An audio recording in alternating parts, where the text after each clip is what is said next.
Entende? Então, são mais de 30 discos. O próprio Zambê, do Mestre Geraldo. Só tem um único disco gravado. Fomos nós que desencadeamos esse processo. Aliás, quando a gente começou, é bom dizer isso, que o seu programa é um programa forte e formador de opinião. Assim, quando a gente começou a trabalhar o Zambê, por exemplo, não havia essa palavra no repertório artístico e da produção local. Em Natal, não. As pessoas não sabiam o que era Zambê, como manifestação de dança e de construção de um tipo de coco, modalidade de coco. Coco de roda, tudo bem e tal. O próprio Antônio Nóbrega também não conhecia.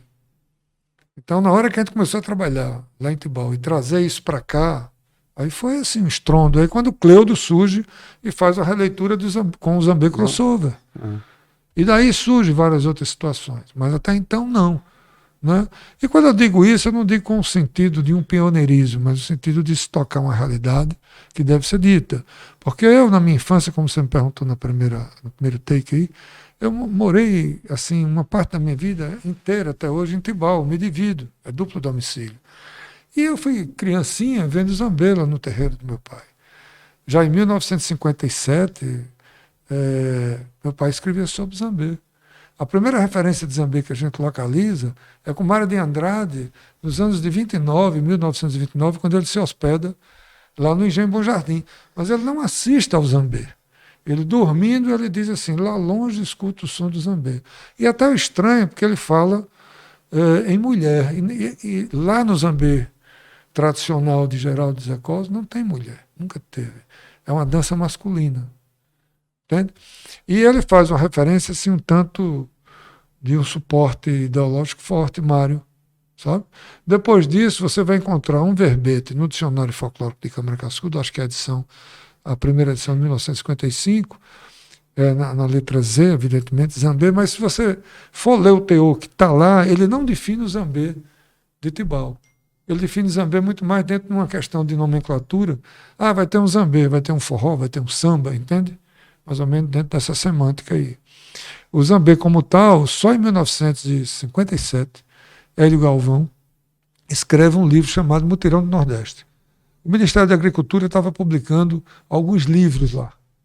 E sai o livro de Câmara Cascudo, que era o Boi na Pecuária Nordestina, sai o Mutirão do Nordeste de Hélio Galvão e também é publicado Os Ferros de Ribeira de Oswaldo Martins. São esses 3 livros que saem de lá, de 3 norte-riograndenses. Eles tinham uma articulação que eu não sei dizer exatamente qual. E conseguiram publicar esses 3 livros.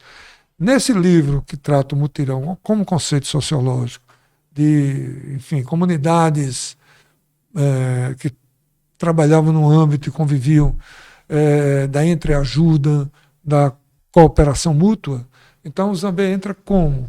Havia a destoca, havia a construção de casas de taipa, e isso não havia remuneração para quem participava desse processo de mutirão, era a comunidade. E quando acabava aquilo ali, se celebrava aquela edificação. E como é que se celebrava? Matando uma criação. Que criação? Um porco, uma galinha. E o que é que rolava? Uma brincadeira de Zambê. Brincadeira. Era uma curtição, era uma inerência, né, lúdica daquela comunidade. Como deixou de ser. Hoje é uma apresentação. Hoje é um grupo. Não é mais uma manifestação espontânea.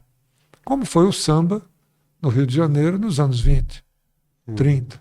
Depois ele entra para a indústria e tal, como o Zambê entrou, naturalmente.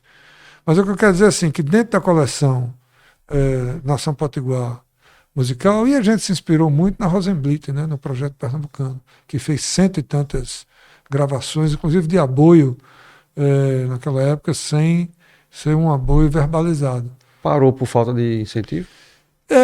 A gente, Vocês. no nosso caso, a luta é muito grande, né? Você sabe como é a parada, né? E eu comecei a me dividir com a área pública e fiquei por aí.